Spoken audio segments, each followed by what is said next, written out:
ഭൂമിയിൽ നിന്നും 400 കിലോമീറ്റർ അകലെയുള്ള ഇൻ്റർനാഷണൽ സ്പേസ് സ്റ്റേഷനിലേക്ക് മനുഷ്യരെ എത്തിക്കുകയെന്ന ശ്രമകരമായ ദൗത്യമായിരുന്നു സ്റ്റാർലൈനർ പേടകത്തിനുള്ളത്.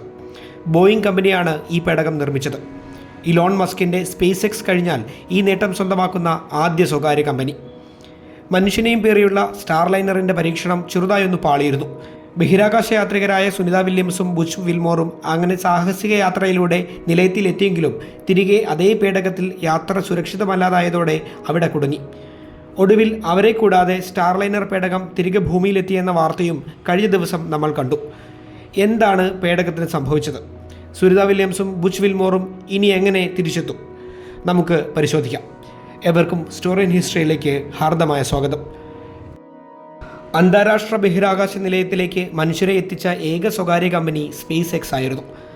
അവിടേക്കാണ് ബോയിങ് കടന്നു വന്നത്. വലിയ മുതൽ മുടക്കിൽ വർഷങ്ങളോളമുള്ള പരീക്ഷണ നിരീക്ഷണങ്ങൾക്കൊടുവിൽ അവരുടെ സ്റ്റാർലൈനർ പേടകം തയ്യാറായി. എല്ലാ കടമ്പകളും കടന്ന് മനുഷ്യരെയും പേറി പറക്കുവാനുള്ള അനുമതികൾ നേടിയെടുത്തു. ജൂൺ 5 പുറപ്പെട്ട് 8 ദിവസങ്ങൾക്കു ശേഷം ജൂൺ 13 തിരികെ ഭൂമിയിലെത്തുക എന്നതായിരുന്നു പദ്ധതി. പരമാവധി 7 പേർക്ക് സഞ്ചരിക്കാവുന്ന പേടകത്തിൽ 2 പേരാണ് ആദ്യ യാത്രയ്ക്ക് തയ്യാറായത്, സുനിത വില്യംസും ബുച്ച് വിൽമോറും. വിക്ഷേപിച്ച ഉടൻ തന്നെ സാങ്കേതിക തകരാറുകൾ ശ്രദ്ധയിൽപ്പെട്ടു.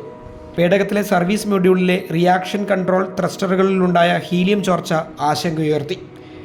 യാത്രികരുടെ സുരക്ഷയും ചോദ്യചിഹ്നമായി. ത്രസ്റ്ററുകളിൽ ചിലതുകൂടി പ്രവർത്തനരഹിതമായതോടെ ആശങ്ക ഇരട്ടിയായി. നിലയത്തിലെ ഡോക്കിംഗ് വൈകി.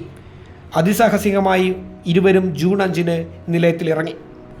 8 ദിവസങ്ങൾക്കു ശേഷം ഇതേ പേടകത്തിലായിരുന്നു അവർ തിരികെ എത്തേണ്ടിയിരുന്നത്.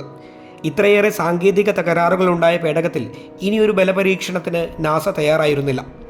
അതോടെ ബഹിരാകാശ യാത്രികരുടെ മടക്കയാത്ര അനിശ്ചിതത്വത്തിലായി.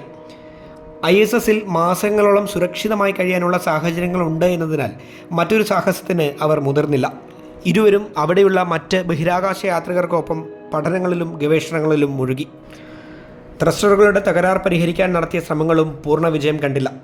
നാസ എതിർത്തതോടെ ബോയിങ് കമ്പനി യാത്രികരെ അതേ പേടകത്തിൽ തിരിച്ചെത്തിക്കാൻ നടത്തിയ ശ്രമങ്ങളും പരാജയപ്പെട്ടു.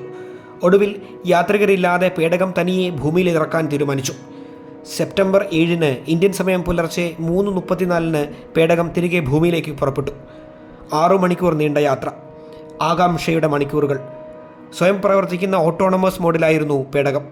മണിക്കൂറിൽ 28,000 കിലോമീറ്റർ വേഗതയിൽ, അതായത് ശബ്ദത്തിൻ്റെ 22 മടങ്ങ് വേഗതയിലായിരുന്നു സഞ്ചാരം. ലാൻഡിങ്ങിന് 40 മിനിറ്റ് മുൻപ് വിജയകരമായി ത്രസ്റ്ററുകൾ ജ്വലിച്ചു. ഭൗമാന്തരീക്ഷത്തിലെ 1600 ഡിഗ്രി ചൂടിനെ അതിജീവിച്ച പേടകം സോഫ്റ്റ് ലാൻഡിങ്ങിന് തയ്യാറെടുത്തു. കൃത്യസമയത്ത് പാരച്യൂട്ടുകളും വിടർന്നു. ഒടുവിൽ എല്ലാ ആശങ്കകൾക്കും വിരാമമിട്ട് രാവിലെ 9:31 പേടകം ന്യൂ മെക്സിക്കോയിലെ വൈറ്റ് സാൻഡ് സ്പേസ് ഹാർബറിൽ ഇറങ്ങി. ഒറ്റയ്ക്ക് തിരികെ എത്തിയ സ്റ്റാർലൈനർ സോഷ്യൽ മീഡിയയിലും ശാസ്ത്രലോകത്തും ചർച്ചാ വിഷയവുമായി. ഇനിയുള്ള ചോദ്യം സുനിത വില്യംസിൻ്റെയും ബുച്ച് വിൽമോറിൻ്റെയും മടക്കയാത്രയെ സംബന്ധിച്ചുള്ളതാണ്. സ്പേസ് എക്സിൻ്റെ ക്രൂ ഡ്രാഗൺ പേടകം ഈ മാസം അവസാനം തന്നെ അതിനായി വിക്ഷേപിക്കും. എന്നാൽ അടുത്ത വർഷം ഫെബ്രുവരിയിൽ മാത്രമാണ് മടക്കയാത്ര. 8 ദിവസത്തെ യാത്രയ്ക്കായി പുറപ്പെട്ടവർ 8 മാസത്തിന് ശേഷമാകും തിരികെ എത്തുകയെന്ന് ചുരുക്കം.